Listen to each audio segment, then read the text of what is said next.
Southwest Sports Medicine and Orthopedics health tip for the week. Don't let pain slow you down. We diagnose and treat sports-related injuries and provide orthopedic services for athletes and non-athletes alike. Visit a Baylor Scott & White Sports Medicine and Orthopedic specialist and move like you used to. And as we turn the bottom of the hour, folks, join me in welcoming Baylor's track and field head coach Michael Ford. Oh, thank you. Welcome to you. Thank you, as always. Appreciate it. It's good to see you. This is one of three? Probably three. You got a busy spring ahead. Very spring.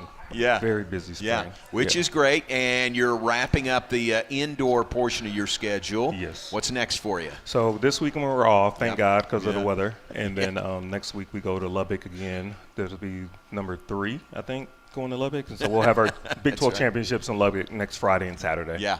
What's that? I've seen that facility from the outside. I don't know. I've seen some video from inside, but what's that like? Is it good? It's honestly, I would say it's probably one of the best facilities for indoor track. Wow. Just because of the warm-up area is right next to the main track. And so normally we're in another facility and then we have to go to the main track. But here I can actually be at the warm-up area and then I can just take a couple of steps over and I can see the track there. Very cool. Sound like a great setup. Yeah, you know, if we have any money coming up with MAC, we can probably build an indoor facility here. Yeah. Is that, in all seriousness, I mean, that'd be nice, wouldn't it, if you had an indoor facility? Yeah, I don't know if it would be. It's a lot of money. Yeah, I don't know if it would be great for our director of ops because he would be in control of those track meets that we would have to have. But I think it's good because indoor track and outdoor track are so different. Indoor, you have to be a lot more aggressive. The track is, of course, smaller. Right. There's no 400-meter bank tracks ever. But I think the kids who aren't aggressive have to learn how to be aggressive. Outdoor season, you're in your lane the whole way. Yeah. But indoor, in the 400, you have to cut in, and it's a lot of bumping and stuff like that. So just imagine watching, back when we were younger, the roller derby. That's how right. I think indoor is. That's true. Yeah. That's a good comparison. Yeah. Did you, when you were running here, did you like outdoor better? And did you have to learn how to run indoors? Well, I grew up in New York, so we always ran indoors. Oh, okay. So I was actually probably an expert running indoor. Okay. But it was different because the tracks when I was in high school, they were mostly flat tracks. Yeah. And then when I got to college, they were wood. Or they were really small, so they're like 160 yards around an oval. That's tight. Very tight, and then the tracks were wood. Yeah. So we didn't have the rubberized tracks like they do now. Wow, yeah. man. Yeah. Interesting. Yeah. Very good. Rochester, New York. Always get that Rochester in.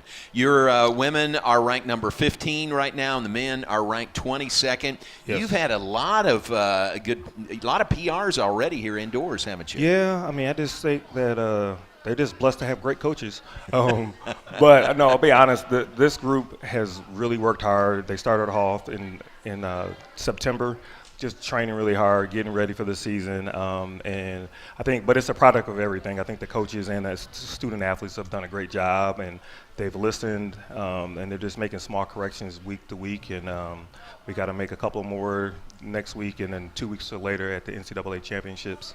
Good.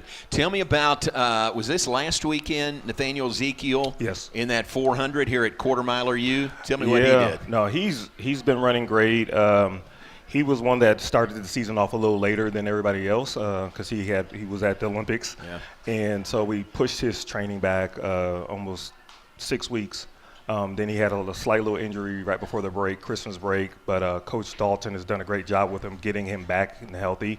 One thing about Nate, if you haven't seen him run, he's about 6'3", 6'4", solid, but he has a motor. He's special, and that race that he had, he came through about 21.3 and came back in 22.3.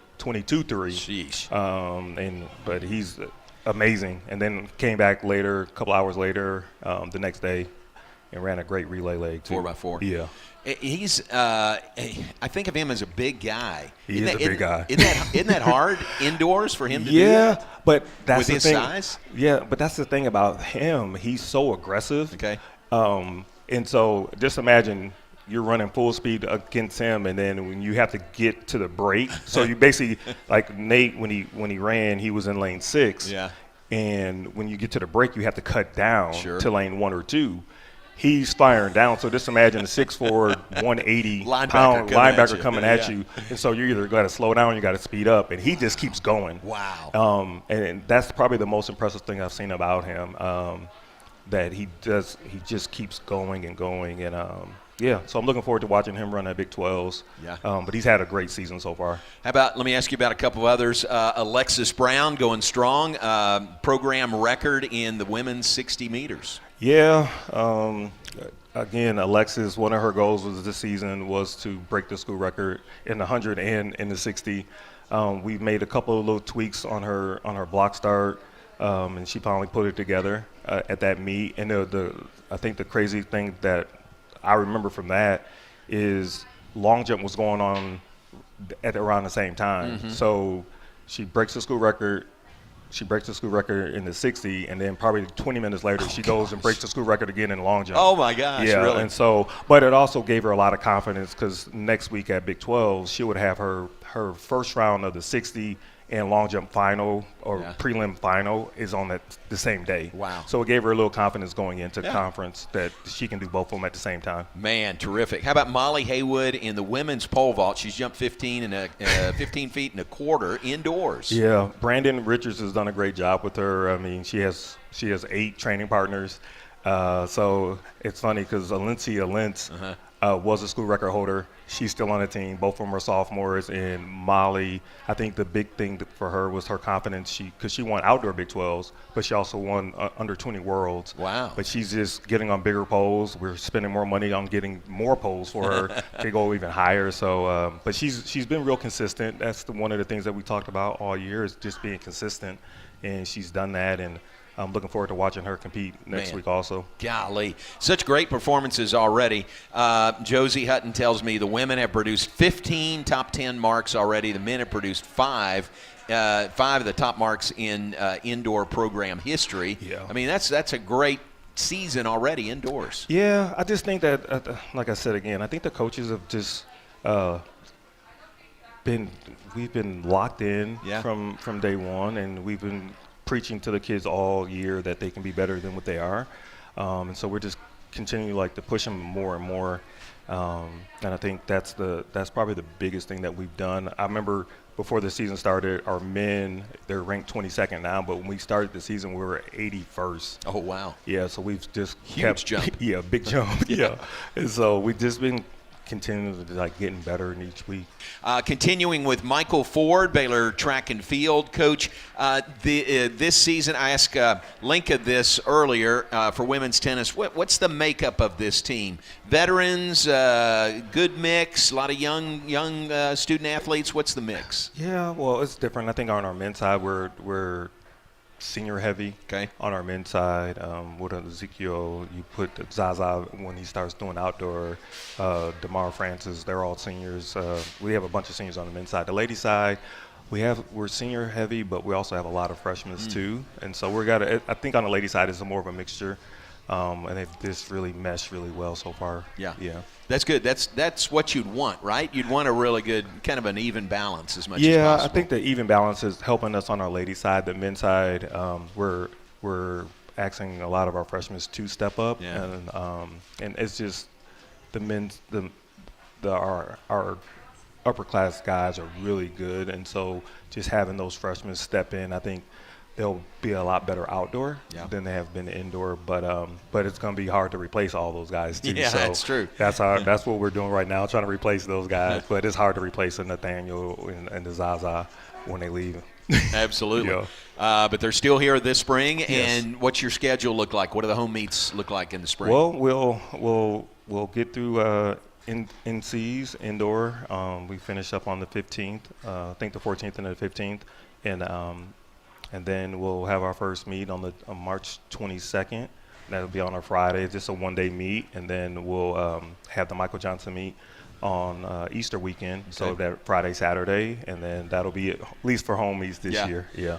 Was it last year that you had? We had 3. Yeah, and 3 home meets. We canceled the first one. Oh, that's true. Yeah. And that was probably the best weekend weather-wise we had. I actually went to the baseball game instead. Right. So, and then the Clyde Hart was our first annual Coach Hart meet, and it was cold. cold. Yeah. And then we had the MJ, it was cold. Right. And then Big 12s was rain delays and Oh, cold. gosh. So Evans getting flashbacks over here from all those rain delays. I'd forgotten about that with the Big 12. Oh, I remember man. Alexis jumping at 1 a.m. Oh, yeah. good grief. So, yeah. All right, very good. We got some questions from the audience. You want to handle these? Yeah. All right, very good. This is, I don't know who it's from. How have you been training Trayvon Bromell and Will London during their professional careers? Well, of course, everybody, I don't know if everybody knows, but Trayvon had originally left. He was with me until, like 18. Yeah. And then after the Olympics, then 16, and then he moved to Florida for about three or 4 years, and he came back this summer. He's training really well right now. Will London also left, I guess 2 years ago. Yeah. And then he was up training in Fayetteville, Arkansas, and then he came back last year. And so it's been great to have them back. I think it helps our team just to see some Olympians and some world champions back training. They've been training really hard. They're actually going to run this weekend at USA Championships. They're going to be in Staten Island, and so I'm actually flying out in the morning to watch them run. Yeah. And so, but it's been great just to see them now, because when I recruited them, they were 17, 18-year-olds. Yeah. Now they're almost 30. Wow. So that means I'm getting old too. So, but it's been great just working on some technique, work with them and getting them stronger, and just try to get through, see if they can make this world team indoor and make the world team outdoor. Wow, great. We'll watch for that. Will's dad still working with you? Yeah, Mr. London's still coaching away. I'm going to let him have the group tomorrow as I leave. So he'll be working with them tomorrow. Very good. Ken Weethorn still with you? No, he's back at Midway. He is. Yeah. I forgot about that. Today's his birthday is why I asked that. Okay. So, very good. Well, happy birthday, Coach Weethorn. Happy birthday, Coach Weethorn. Here's a question from Bob Barrett. Bob is right back there. Tell us a Noah Lyles. He's got 3 questions in one. Tell us a Noah Lyles story. How did Baylor recruit Ezekiel, and why is he so special? Okay. Noah Lyles' story. This would go to the Olympics when you were the sprints coach there. Well, I had never really met Noah Lyles in person, so it was an honor to meet with him. And then I remember one of our first days of training, he was with his personal coach. He was training somewhere else at another track, another facility, and every time he was walking from the village to go to this facility, he had so many people who want to talk to him, get autographs, and I said, hey, listen, let me be the bad guy, and I'll just tell them no. And we started walking. Everybody came up to him, nope, can't do it, can't sign this, can't do this. But what I found out was he was a big fan of mine. And so he knew what I had did with Trayvon and with Jeremy Warner and Darrell Williamson. And so we talked a lot. And a lot of people thought that they always think that he's really cocky. But it was more so his self-motivating himself. And so that changed my perspective of him too. But he was just a great kid. Looking forward to watching him run. Hopefully Trayvon will be beating him this year, but he's a good kid. And then on what makes Nate, he just works hard. Yeah. He works hard. He trains hard. He wants to be the best. He listens to his coaches. I think like the big thing this year for him is trying to run 47 in the hurdles. Based off what he's running the open quarter indoor, he should be able to do that. I know one of the things that drives him is winning NCAAs. I think the last time we had a 400 hurdler win NCAAs was Bono Kamani. And so that was a long time ago. Yeah. And so I think that's the big motivating factor for him. And he's been to the Olympics and he's been to World Championships. But I think that title is eating at him a little bit. He wants that title, and I think it'll set him up for another World Championships this year. Continuing with Coach Michael Ford, Baylor track and field coach on the Baylor Coaches Show, presented by Central National Bank, live at Rudy's. Appreciate everyone that is tuned in or here at Rudy's. And continuing with questions from the audience, Steve Van Wagner is right there. And Steve asked, we asked about Noah Lyles prior to the break. What impresses you most about coaching in the Olympics? Good question. I think just to see the phenomenal athletes that I was able to work with, I think that was probably the most impressive thing. To see a Noah Lyles, see a Sidney McLaughlin, just watch our 4x4 relays dominate. I think we broke the Olympic record. I think the ladies just missed the world record also. So just being able to watch world-class athletes, one, to train, and then just to see how their mindset is going into those championships. Because the one thing about the Olympics and about Olympic sports is that it only comes around every 4 years, and so they have to be like really locked in. It was funny, even today, like Gabby Thomas, who won the 200 Olympics, she came to Waco to work out, just to use that facility. Wow. Yeah, and so the girls were like, Coach, we heard it was a rumor that Gabby Thomas is here training. I was like, yeah, she did. And it was just that connection that we met, that when we had in Paris. How about that? Yeah, her and her coach came down, and she had her little group with her. But it's just to see them they do a lot of the same things that our kids do, but they just do it at a higher level. Yeah. Well, will you have a chance to do that again, to coach the Olympics, or is that a one-time shot?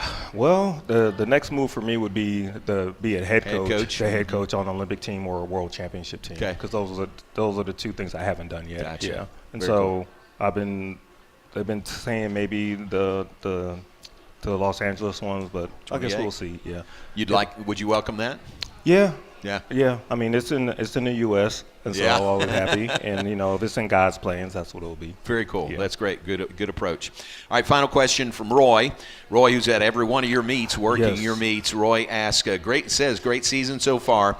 Who would you say has grown and improved the most this year, men's and women's? Ooh, that's a hard question. I don't want to get anything wrong. I think everyone has made some strides. I would say everyone knows about Alexis. She's done a great job. But I would probably say Tariah Kelly. She's had a really good season. She's broke the school record in the 200. I don't think she's lost a race yet in the 200 this year. But she's been really consistent. I remember the first meet she ran.